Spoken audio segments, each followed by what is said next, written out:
हमने शहर को दी एक नई पहचान, हम हैं सिंघानिया बिल्डकॉन। प्रदेश में 9 महीने बाद फिर तबादलों पर रोक हटाए जाने की तैयारी है। सामान्य प्रशासन विभाग ने ट्रांसफर पॉलिसी 2022 तैयार कर ली है। 1 मई से तबादले करने की सिफारिश और ट्रांसफर पॉलिसी मंजूरी के लिए मुख्यमंत्री कार्यालय भेज दी गई है। अब मुख्यमंत्री कार्यालय इस पर फैसला लेगा और कैबिनेट की मुहर लगेगी। स्कूल शिक्षा विभाग की तबादला नीति को भी सामान्य प्रशासन विभाग ने मंजूरी दे दी है। इस बार भी स्कूल शिक्षा विभाग के ट्रांसफर ऑनलाइन किए जाएंगे। विभाग के स्थानांतरण सामान्य प्रशासन विभाग की ओर से सभी कर्मचारियों के लिए जारी ट्रांसफर पॉलिसी के मुताबिक नहीं होते हैं। स्कूल शिक्षा विभाग अपनी ट्रांसफर पॉलिसी अलग बनाता है। पंचायत और ग्रामीण विकास विभाग और राजस्व विभाग की तरफ से सामान्य प्रशासन विभाग को अभी तक कोई प्रस्ताव नहीं मिला है। मंत्रालय के सूत्रों का कहना है कि इस साल करीब 40,000 कर्मचारियों के ट्रांसफर होंगे। जिन कर्मचारियों के ट्रांसफर पिछले 1 या 2 साल में हुए हैं, नई पॉलिसी के अनुसार उनके ट्रांसफर नहीं होंगे। इस बार भी transfer list official government email ID से ही जारी होगी।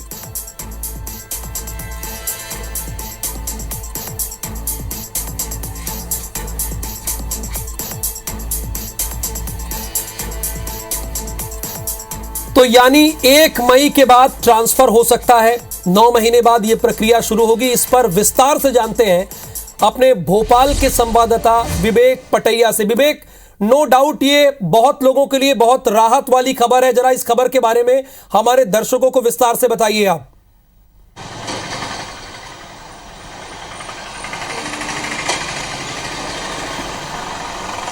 मध्य प्रदेश के कई अधिकारी कर्मचारी ऐसे हैं जिनको ट्रांसफ़र के लिए पेन खुलने का इंतजार होता है।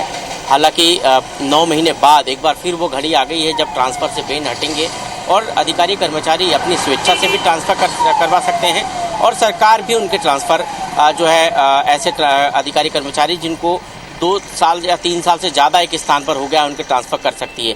तो ये पॉलिसी सामान्य प्रशासन विभाग ने तैयार कर ली है और मुख्यमंत्री कार्यालय जो है ट्रांसफ़र पॉलिसी भेज दी गई है। मुख्यमंत्री कार्यालय में ट्रांसफ़र पॉलिसी का परीक्षण होगा और उसके बाद मुख्यमंत्री की मुहर लगने के बाद जो है कैबिनेट में इस पॉलिसी को रखा जाएगा। कैबिनेट में इस पॉलिसी को मंजूरी मिलते ही जो है ट्रांसफ़र पे से पेन हट जाएगा और संभावना जताई जा रही है कि 1 मई से मध्य प्रदेश में तबादले होंगे और इस बार करीब 40,000 के आसपास अधिकारी कर्मचारी इस ट्रांसफ़र के सीजन में प्रभावित होंगे। और सबसे बड़ी बात यह है कि स्कूली शिक्षा विभाग की जो ट्रांसफ़र पॉलिसी है वो भी जो है ट्रांसफ़र पॉलिसी लगभग बनकर तैयार है। उस पर जीएडी की मुहर लग चुकी है और सबसे बड़ी बात है कि स्कूली शिक्षा विभाग के ट्रांसफ़र हर बार की तरह इस बार भी ऑनलाइन होंगे। पंचायत एवं ग्रामीण विकास विभाग की ट्रांसफ़र पॉलिसी अभी तैयार नहीं हुई है और इसलिए सरकार की जो ट्रांसफ़र पॉलिसी आने वाली है इसका जो बिल्कुल विवेक, जिनके 1 या 2 साल पहले ट्रांसफ़र हुए हैं, क्या वो इस नई ट्रांसफ़र जो नीति सीएमओ को भेजी गई है उससे वो लाभान्वित होंगे या नहीं?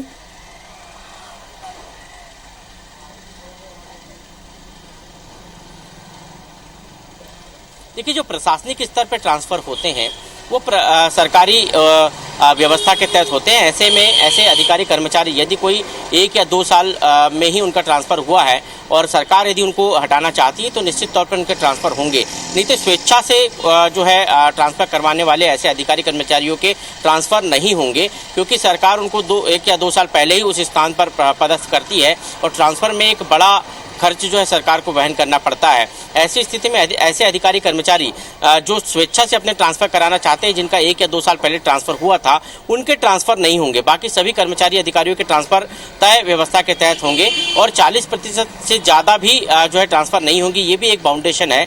अभी जो ट्रांसफ़र हो रहे हैं वो विभाग के ट्रांसफ़र मुख्यमंत्री के कार्यालय के अनुमोदन से हो रहे हैं, लेकिन ट्रांसफ़र नीति के पर से बेन हटते ही ट्रांसफ़र पॉलिसी जब लागू होगी तो जिले से जिले में ट्रांसफ़र करने का अधिकार प्रभारी मंत्री को होगा और जिले के बाहर ट्रांसफर करने का अधिकार विभागीय मंत्री को होगा। और जितनी भी ट्रांसफर लिस्ट जारी होगी वो विभाग की ईमेल आईडी से जारी होगी, क्योंकि कई बार जो है ट्रांसफर पॉलिसी जब चलिए बहुत बहुत शुक्रिया इस खबर को सबसे पहले मध्य प्रदेश के सामने लाने के लिए विवेक आपका।